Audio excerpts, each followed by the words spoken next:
It's my pleasure to introduce the Reverend Philip Waldron, who serves as the minister of Ullet Road in a church in Liverpool. He also serves as a minister of Southport Unitarians and the Wirral Unitarians, three congregations in the Merseyside Unitarian Ministerial Partnership.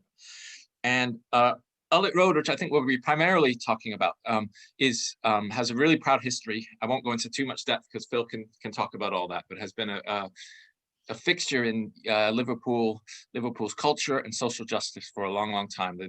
This building, I think, is from 1899, but the congregation goes back further than that. Phil, I can say more about. I don't know much about the history of Ullet Road. Phil knows a lot more than I do. I do know Phil because we both served at Merseyside as partnership ministers, each serving three congregations from 2015 to 2020. And Phil, I can say personally, has helped me out of more jams than I'm going to mention tonight. But he is a wonderful colleague, compassionate friend, and somebody who can put down anything to help out. That's not why I picked him to start this session. The idea came to me really when I met. So Phil and I would meet up once in a while, and we would our contract doesn't say this, but we would meet for a curry and to discuss the ministry and to exchange ideas, which is a really good plan. And we'd like to continue. So I met him after I had left. I've left that ministry because I'm now at the General Assembly as the Congregational Connections lead. And so I should have introduced myself. And Bob Jan is still in Congregational Connections lead. All of this in the service of sort of connecting congregations and connecting congregational leaders and helping to inspire one another and support one another. So I went to meet Phil about a month ago, I think, in Sefton Park, just as things were opening up from lockdown. And I've never seen so many people in the space of an hour. I'm not joking. There was 30 people that came up to Phil and said, "Oh, is the ping pong league starting again? Oh, what's happening with the tango? Oh, how's the refugee football club?" And just person after person, I could not get a word in edgewise because everybody was stopping Phil and talking to him. And this is when the church building had been closed for lockdown for a lot of that time. But people knew about Phil's ministry and the Ullet Road ministry, and it was just staggering to watch that had built up over 6 years. He is something of a celebrity in Liverpool, but it's not just about Phil. The congregation does some amazing things and is known in Liverpool for being a beacon of tolerance, of learning, of exciting things happening, of worship, of all these different things. So I think I big up to you enough, Phil. But we want to know how you do it and how you made it happen. Okay. I'll try my best. Okay, just a little bit of context then. I am from Liverpool, which makes a huge amount of difference. I serve, as Bob says, three congregations: Southport, Wirral, and Ullet Road. Southport and Wirral congregations are very different because they rent a space, the Quaker meeting houses. So it's a very different context. Now, I won't talk about Southport or the Wirral at all at this point. So at Ullet Road, I'll just focus on what goes on here.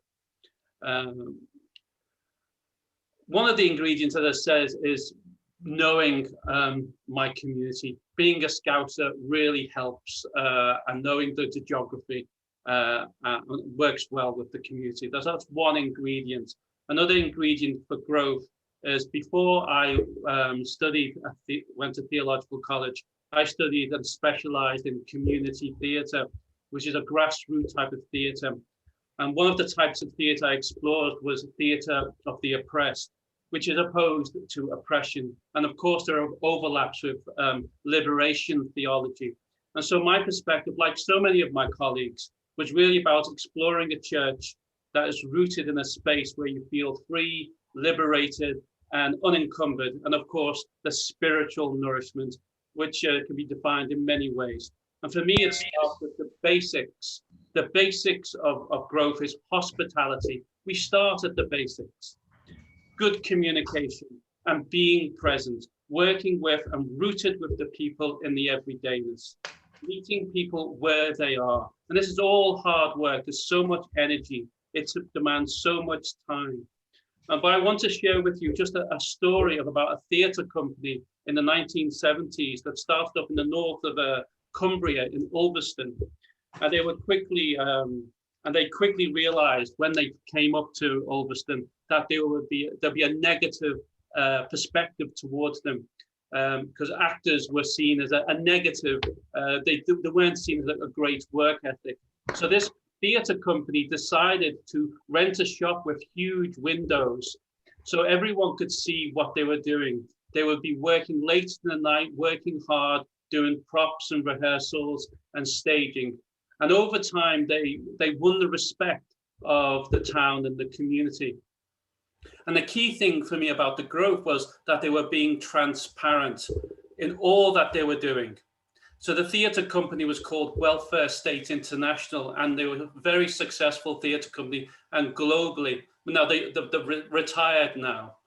But church has that sort of generalized perception, and one must break that perception of being transparent and real. So when someone steps through the door, we treat them well. They are welcomed as guests, like all of our churches. But who knows what joys and sorrows are within?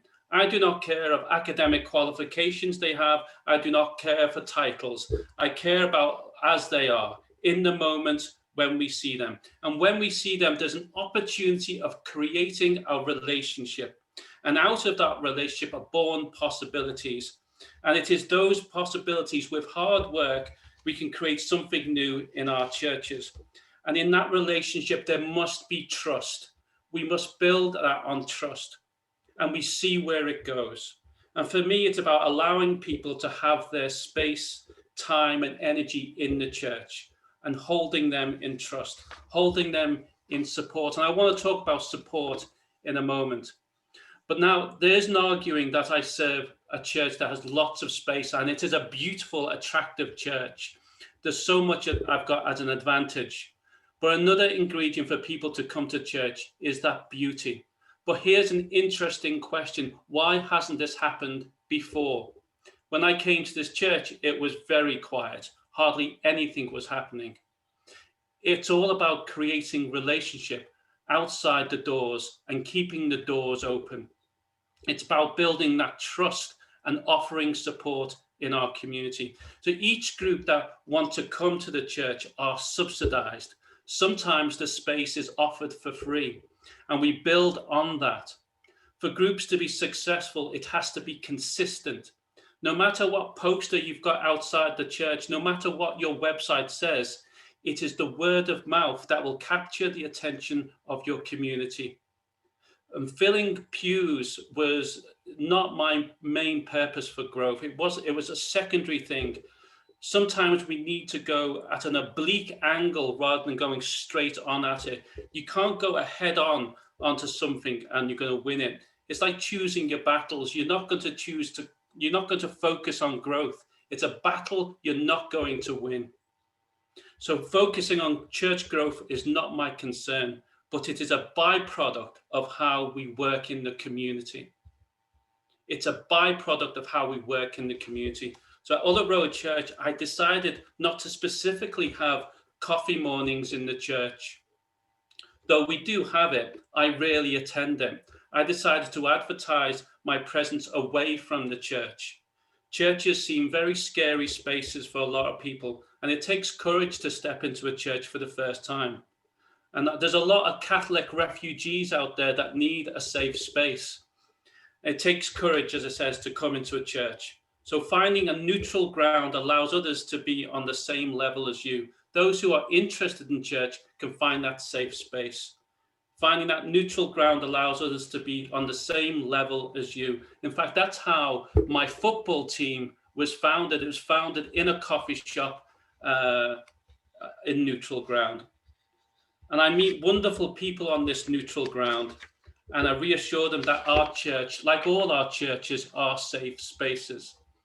At Ullet Road Church, there was a focus on our weddings as well. I took our church to wedding fairs, gay wedding fairs, to tell the world, to network, to meet and converse people, create relationships, no matter how brief. Weddings are the bread and butter of Ullet Road Church. They bring in the money. The church in the past was in a deficit. So this was something we needed to do. And that money helps subsidize all the community activities that go on in the church. Well, the deficit's hit us again now with this pandemic, but we'll get out of it. At Ullet Road Church, the council committee agreed that I would be in charge of the letting and the rents. This meant I had first-hand experience of all the groups and knowledge, creating more relationships with those who were hiring the space. And I would urge all congregations to make their ministers do this, get them embroiled with their community, and I'm sure most of them already are. At Ullet Road Church, I have pushed that the arts, theatre, music concerts take place. I've been specific of what type of concerts, folk and classical, because that's the type of demographic, that's what the community like, so I focus on that. Engage with the young, allow them to be creative, give them the space, allow them space to be creative. We've seen theatre companies born out of free use of this space. See where it leads. They will know who supported them along the way. At Ullet Road Church, I was aware that our Sunday school barely existed. It didn't exist. It had a particular mum that came every other Sunday. There was no Sunday school. So when families did come to the church, there was nothing for them. They never came back. So I encouraged Ullet Road Church that we provisionally pay someone to be a Sunday school teacher with an emphasis on the arts and theatre and drama. From having no children, in 5 years, we've had up to 18 children. During Christmas, we had 20 children. And now we have 3 Sunday school teachers. With the perceptions of Sunday school and the baggage that comes with the term, I asked the children to give themselves a name. They call themselves the Rainbow Rebels. And now the young ones are now formed into a senior Rainbow Rebels, and they're called the Power Owls. The 3 rainbow leaders are Izzy, Sarah, and Lucy. And I try not to foresee growth, but I'm very excited about our relationship and see where it's going to go.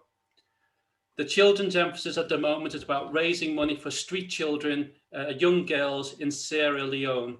And you'll see more of that on our Facebook later on in the year. At Ullet Road Church, I've experimented on having evening services, which for 3 years, numbers were low to none. Sometimes 4 people would attend. But it didn't matter. Church culture is a slow culture and I can take my time. Then I decided to have Wednesday morning services. Let's see how that works. Numbers have gone up and I get up to 12 people attending on a Wednesday morning service. Sunday services, I can see up to 60. At Ullet Road Church, we have various activities: yoga groups, kids yoga, tai chi, music tuition, singing groups, art classes, play groups, dancing for children, dancing for drama for children, tango, gong baths. The list goes on. So much activities and events occur in the church. Public debates as well. And I am aware more activities will be happening soon, and I'll be engaging with everyone who comes through the church doors. My perspective is about having, as I said, relationship with each person, and they are held in support and trust, and that has a knock-on effect. The byproduct of growth in the church takes time, and what you are creating outside of the Sunday service takes its time to come into that church. It is only now, after 5 years of hard work, the numbers in the church are beginning to grow. Word of mouth. Unitarianism should be the zeitgeist in this world, but we have to question what is holding us back. Regardless of our spiritual or non-spiritual outlook, it's about meeting that person where they are, as they are. Changes that are happening to the church soon. We will be developing a cafe, selling lattes and cappuccinos. We were recently established Wi-Fi throughout the whole building. That was an interesting event because I was cave diving, burrowing underneath the church, past dead rats to make sure the cabling was all around the church. Luckily, our fabric warden is an electrical engineer, and he explained everything for me to do.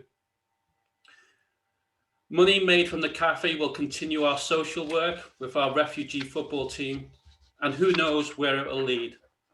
I'll never forget a question that was posed to the Reverend Bill Darlison about strategy for growth. He said he didn't have a plan or strategy. Creating an objective strategy, set goals, or set achievements for me allows no room for creativity, for spontaneity. It robs us of life. Let's see what happens to the possibilities. For me, it's about dreaming and holding on to that dream, that we can create a piece of heaven on earth. Our churches and chapels are waiting for all this to happen. There you go. Amen.